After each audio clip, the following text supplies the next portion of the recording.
Hello, Dad. I tried to do something a little bit different. Since I decided I was going to make another one of these, I thought I would walk through how I do this. So this started off as a flat piece of steel. It's a 20 gauge mild steel. And I started off by making a paper pattern of that piece, that corner valance. Here it is, I've got it backwards over here. There it is.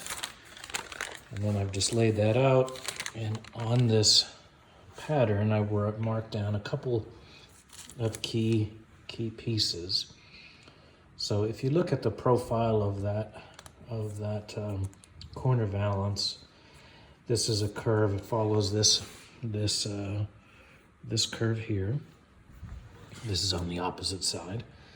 And then so it curves and then it goes down to about this position here. This is the center point, so-called the center of the return or middle of the return.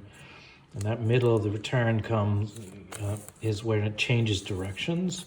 So it goes down and at the center of the return comes back up.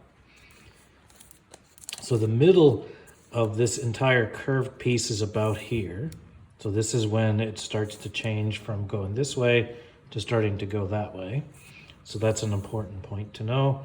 There's another one over here. This is about where it happens on the right-hand side, or the inner piece of that. So when you put this on here, you realize that there's a stretch that has to happen here, and a stretch that has to happen here based on the shape of the. So I just pulled out the one that I kind of messed up a little bit, but you can sort of see over here that there's a sculpt. This thing goes this way and comes back down.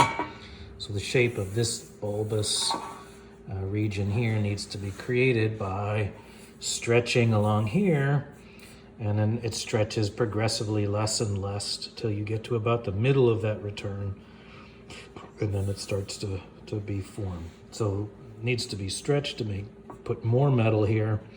That rises it up. The rest of the shape of this is very low here based on the curvature of this panel. This needs to be stretched deeply so that it goes deep, very deep down. And you can see over here when you start this is in the wrong direction, right?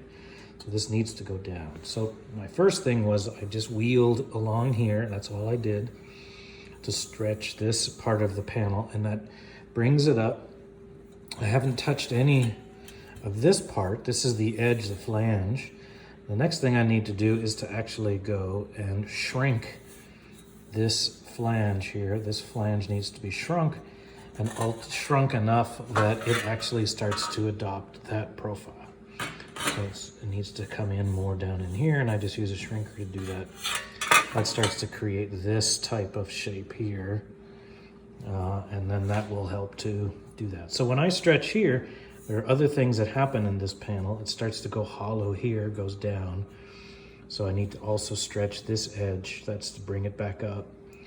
So once I've shrunk this and I got the shape that I need, the next thing I will do is to start to use a flipper, a curved flipper, where I'm going to start to drive this part down to create the swoop there, that reverse curve.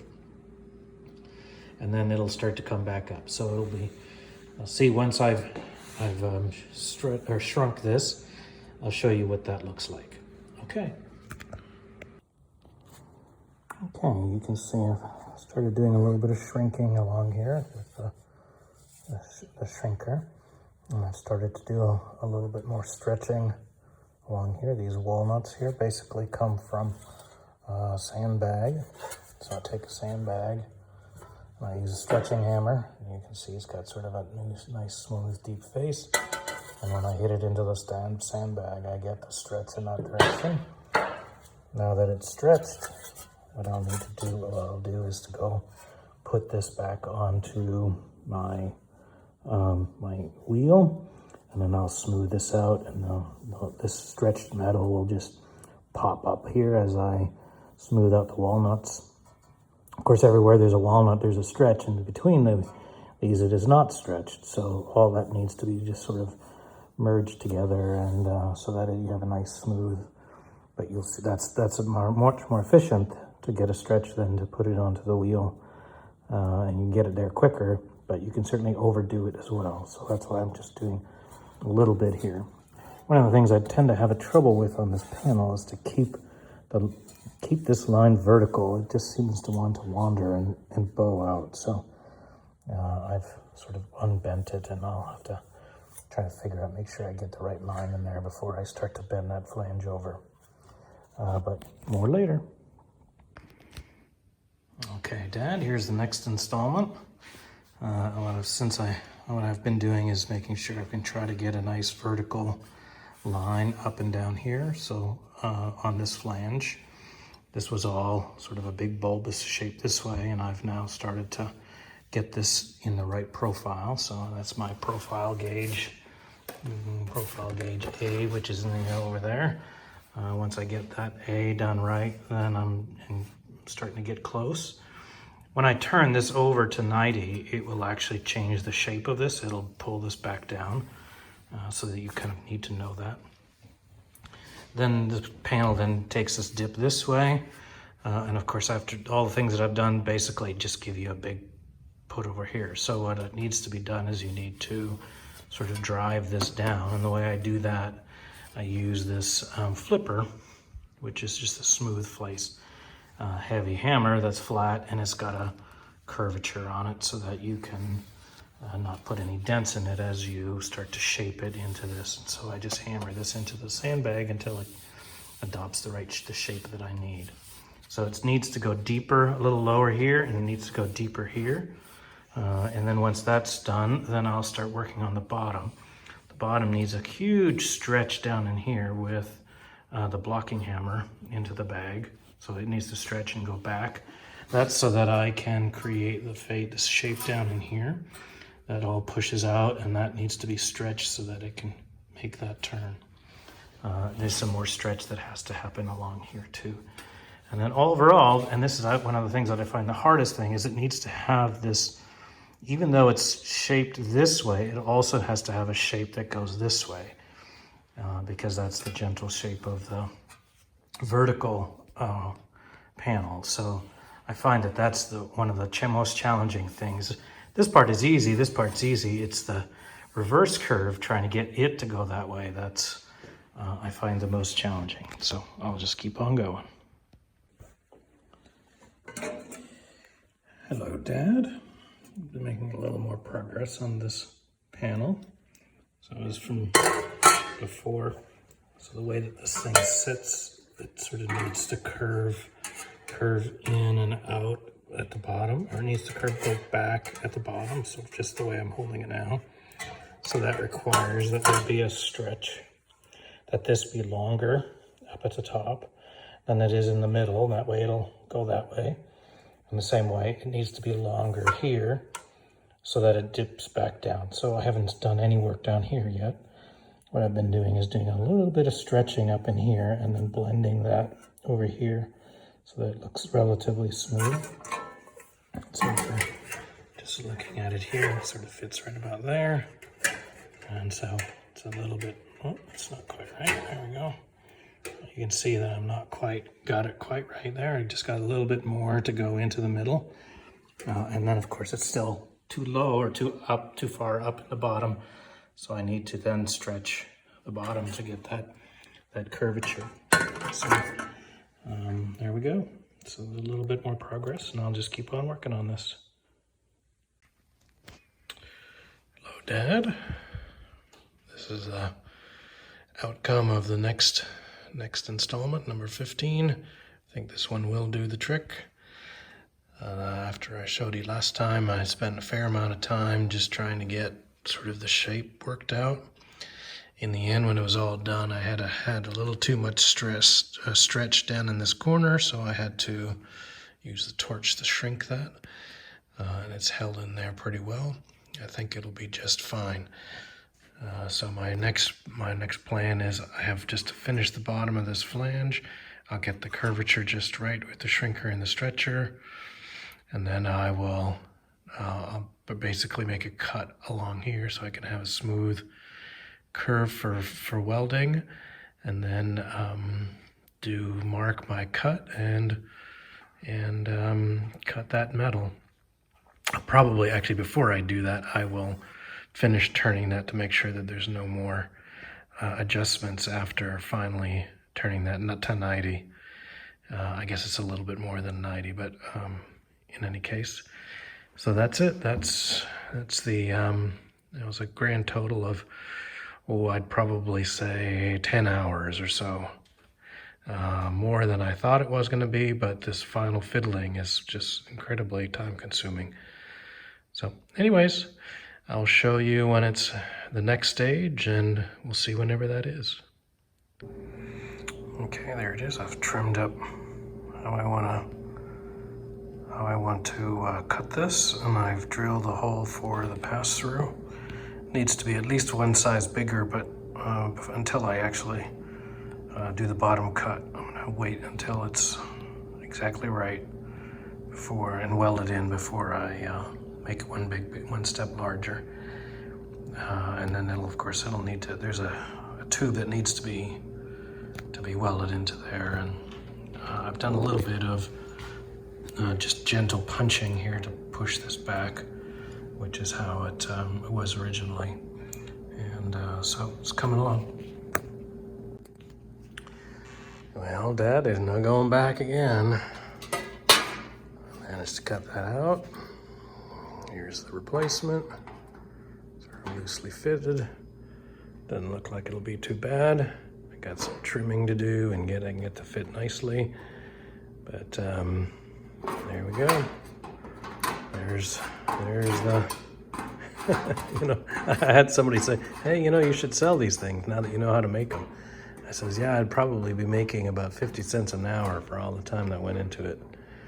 Anyways, good fun anyway, regardless. So anyways, I'm gonna keep on fitting this, and once I get this tacked in, I'll bring you back. Bye.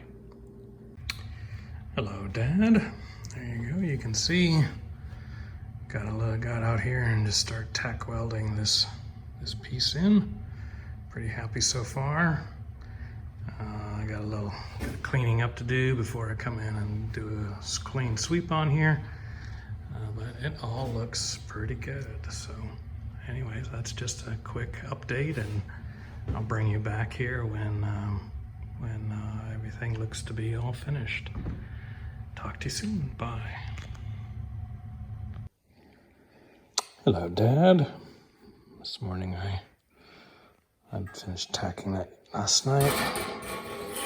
I just fit the fender back there. You can see there's that closing panel. I fit that in there. There's still the top hole here is from is original, so I haven't done anything with that. I've kept this thing unwelded here until I get the bottom right. It looks like it's okay. So I just sort of test fit the fender, and you know, the profile looks good. Everything looks fine. There's more than enough there to make that all work just okay. And you can see it has to connect.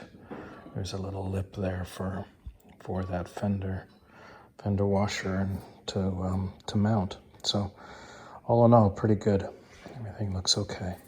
You know, this is a wonky fender, and it'll take some fitting to have it all sorted when it's all said and done. But I think everything is okay here as far as fit goes, and so I'm going to go ahead and continue welding that and take care of that fitting. I don't have to worry about this anymore. I think I'm going to be good.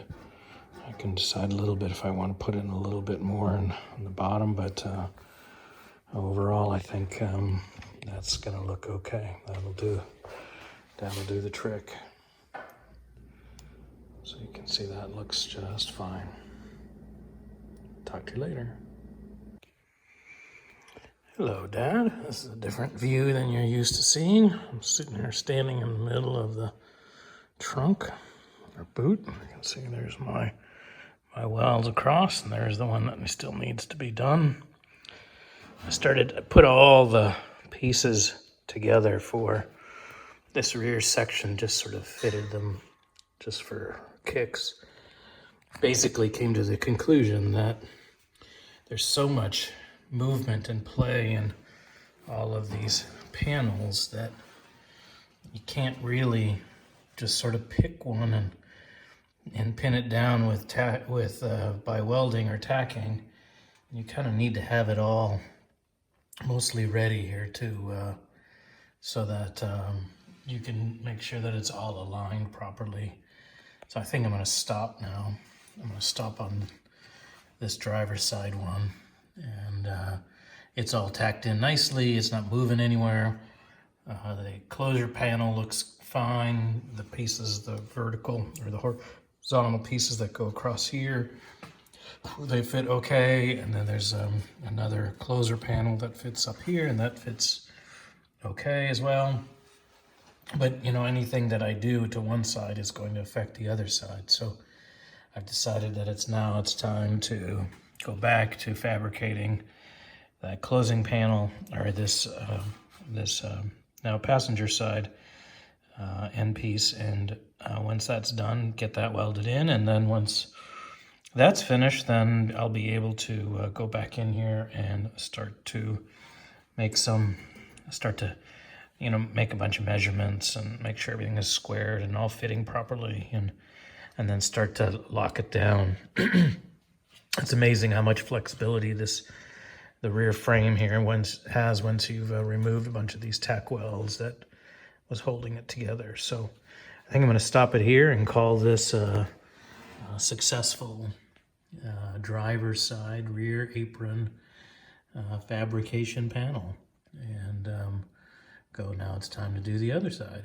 All right, I will talk to you later. I'm going to upload this now, and so you can see all the things that I've been up to, and then I'll have to repeat it again. Bye.